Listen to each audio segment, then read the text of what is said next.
And besides, I've got a PhD in YouTube, so I don't like something just fell on my roof.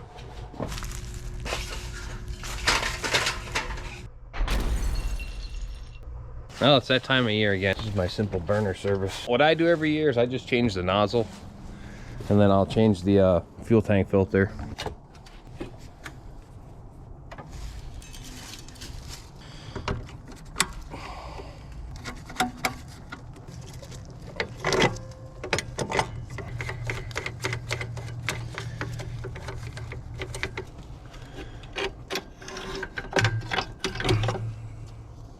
Oh, she's right, wet.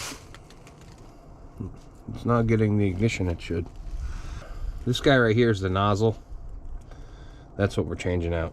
Now people say, oh, Justin, you know, don't work on your own stuff. It's dangerous. It's like, well, I can't afford to have somebody come out and do this.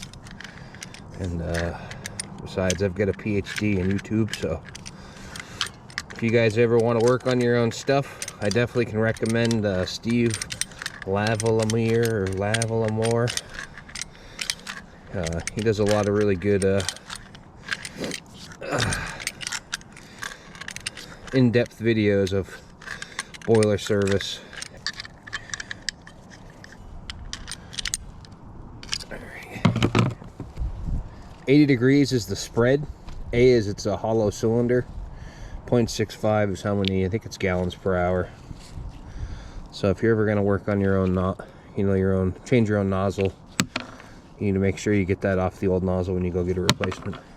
I'm going to go ahead and clean these points up and reset those.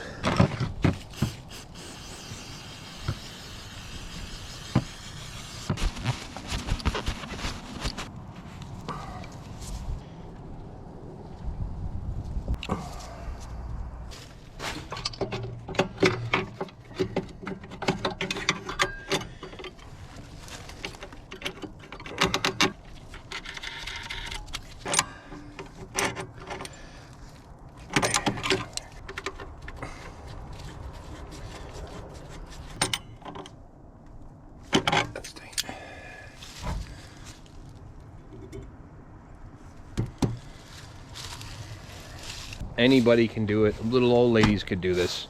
Like if you can bake a cake, you can definitely bleed a burner. You might want to get some gloves because the stuff does stink. I had this thing freeze up on me, so I took this heat wire and wrapped it all around it a couple years ago. Look at that. It's from a mouse or a rat or something chewing on it.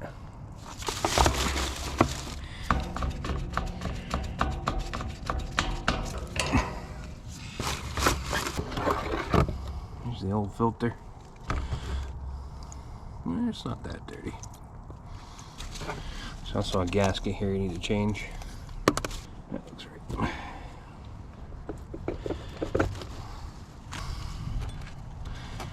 The gasket. Let me pull this one off here.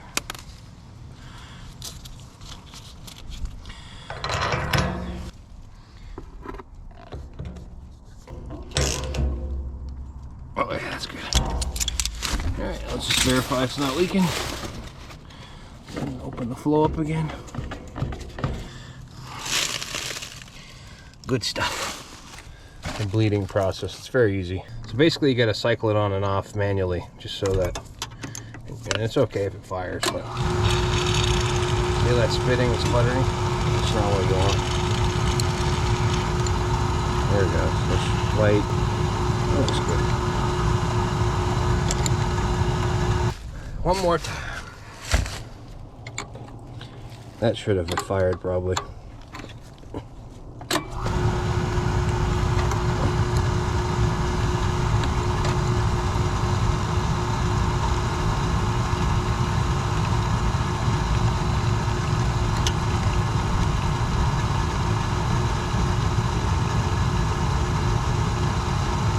Yeah, I'm not seeing any spitting and sputtering, so that looks good. Let's see if it fires. Alright, we got a problem. No fire.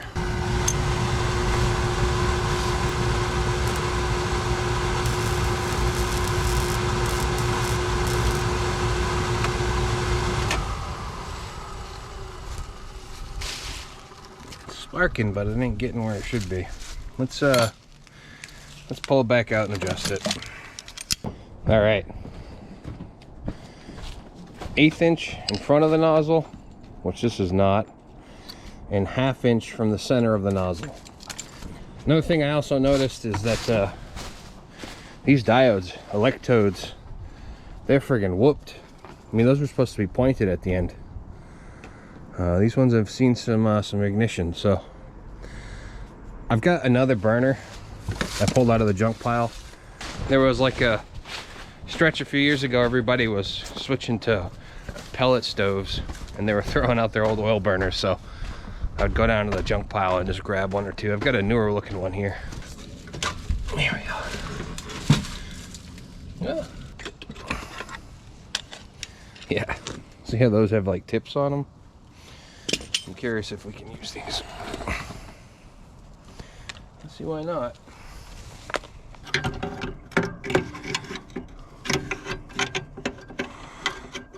Oh, you know, I might have to cut those.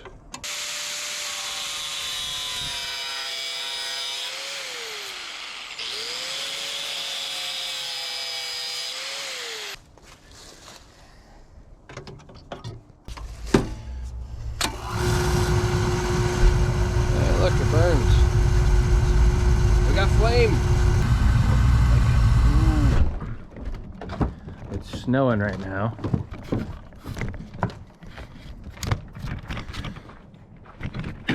See? And I can't get the furnace to come on. I blew that thing off the roof earlier. Very annoying.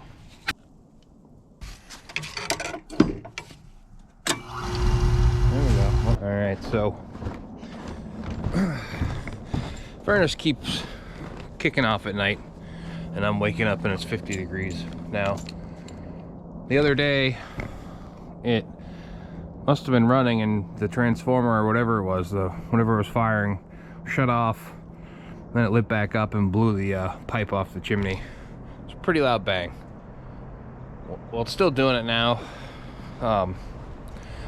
It's getting like a delayed ignition. Earlier I tested the spark and it was like really hard to do, so I'm gonna go ahead and just swap out the ignition transformer. So let's go ahead and just want to make sure that I mark this right.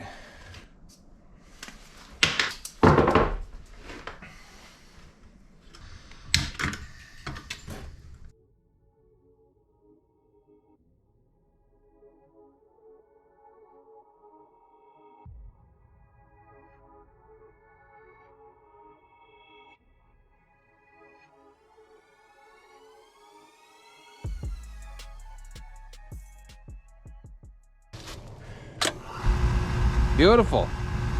So that was the problem. This guy was bad. Hopefully that's just fixed. So it's been a few days. The furnace is running great. There's been no hiccups, hasn't tripped at all. So it was definitely this guy right here, the ignition transformer, that was bad. I mean, I guess going back and looking at the video, the spark did look a little bit weak. That's the reason that the furnace was running. This faulted, stopped working. It totally loaded the furnace up with fuel and then it decided to work again and blew the chimney cap off while I was sitting inside. That was a crazy explosion. I thought a tree fell on the roof or something. I didn't know what was going on. One thing that I did want to show you guys, and so this will probably be the last part of this whole ordeal, is this showed up in the mail today from supplyhouse.com. It's 15 bucks. I think they got them on Amazon for a little bit more money, but so this is the Beckett Z Gauge for the F-head burners. Basically what you do is you take this little guy, if you can see there's a little nub right there. Just you slide this over the nozzle and then you line the diodes on this little nub right here. And what that does is it sets your proper diode gap and everything, and then you put the nozzles down in the cage carrier or whatever it's called, and you push it forward. You push it forward until this stops, but it sets the Z depth. We got our diodes set. Let's go ahead and clamp them down. So there we got our diodes set. So now we're gonna set the Z. So basically we stick this whole thing back in there, slide this as far forward as it'll go. So let's go ahead and unlock our Z adjustment here. All right.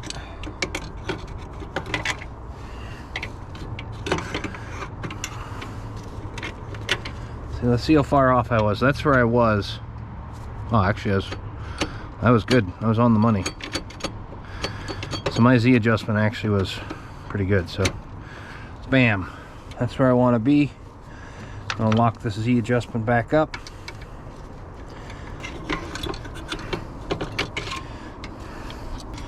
Alright, let's pop this off. There we go. Yep. There we go.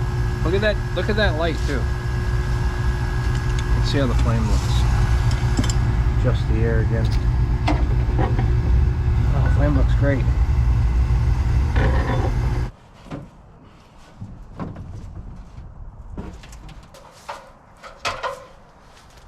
It's probably going to be the most dangerous thing that I've done in a long time.